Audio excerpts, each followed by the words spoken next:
Will the Jets finish above 500 is our first debate topic. Yes. Yes. The schedule's a joke. If you look at their schedule, it's so favorable the rest of the way. So right now, sitting at 2-5. Read that schedule.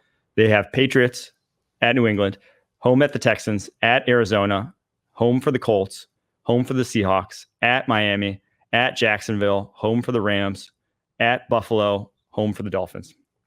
Come on. They're finished above 500. So in terms of games, they'll probably be dogs in. I mean, the Texans game, At the home. Bills game, those are probably the only two I'd imagine they're going to be dogs the rest of the way.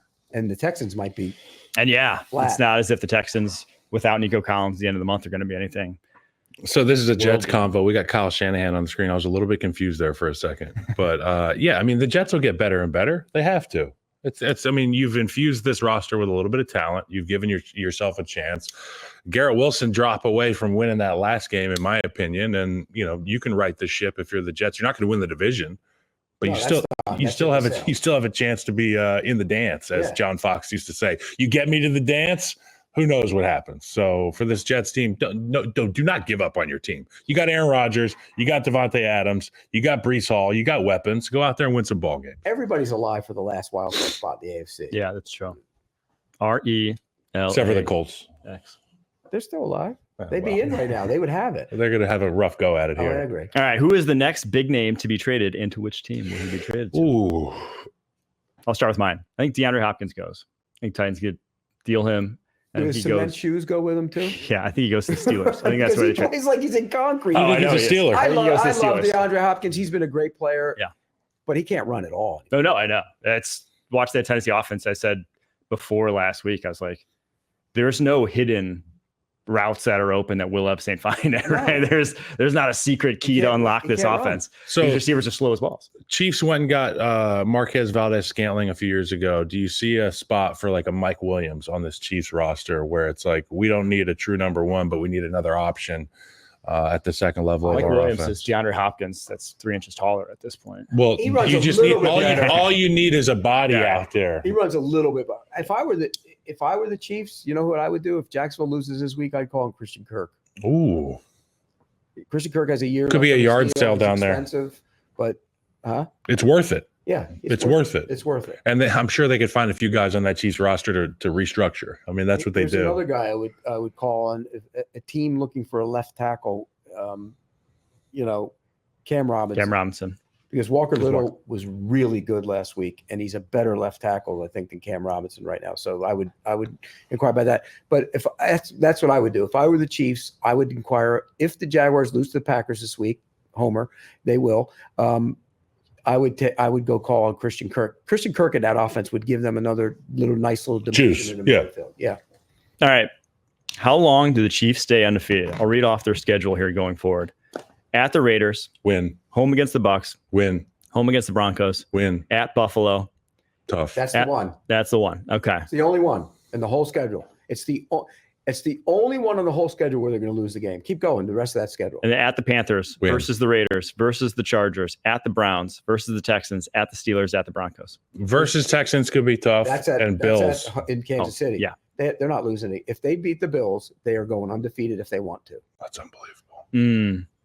Isn't that crazy? In the year where it's like Bo Nix week 18 upsets them. Okay.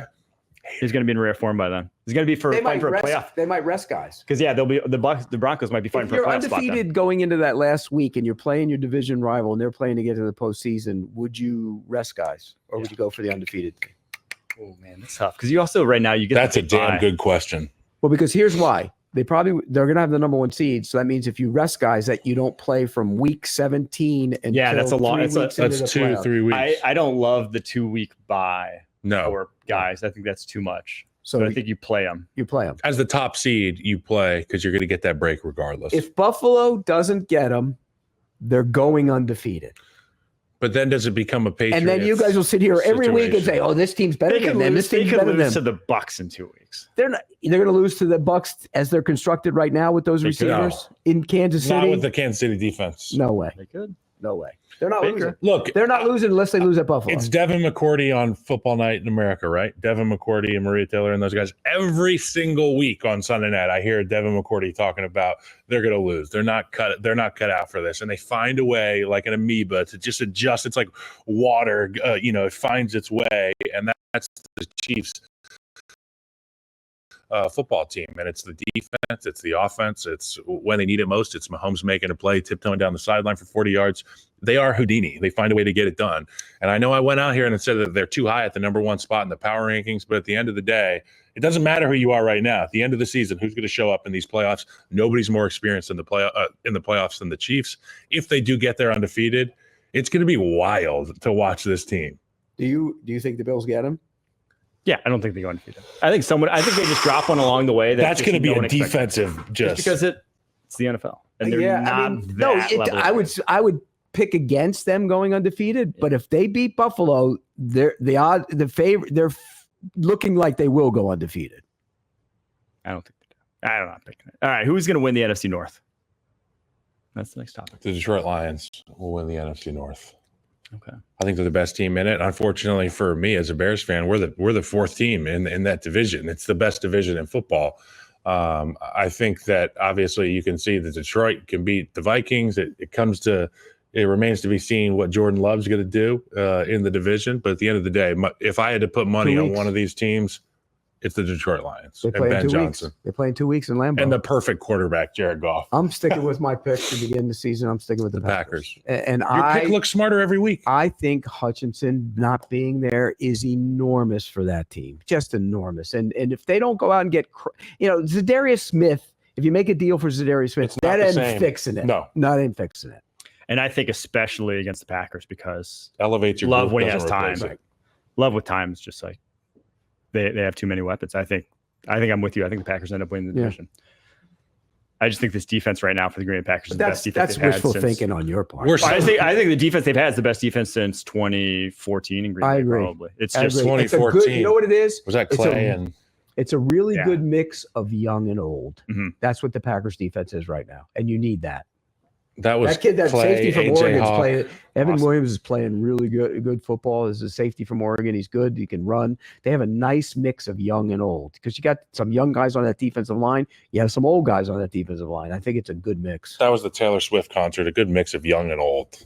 You were the old guy? It was funny because all the middle school girls were dressed like 30-year-old women, and then the 40-year-old women were dressed like middle school girls, with like the sequins on their face and all this stuff. One of the more confusing experiences the old guy ever. At the concert? I was probably the only guy at the concert. Really? Well, I had tickets to that show, and I hope we could have sat together. I hope you said Ian having tickets to that show blew my mind when I found out this. No. So he can make money on this. No. When my wife actually won the lottery, and she said to me, she said, "Oh, we're going to Taylor Swift," and I'm like, it was almost a year that I had to agonize about going.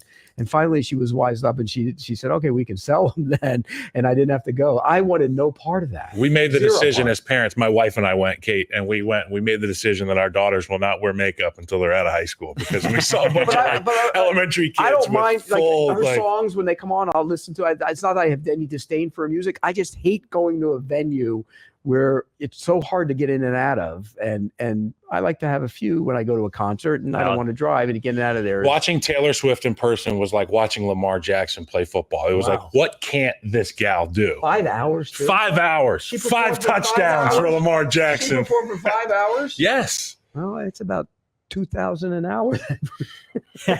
More than that.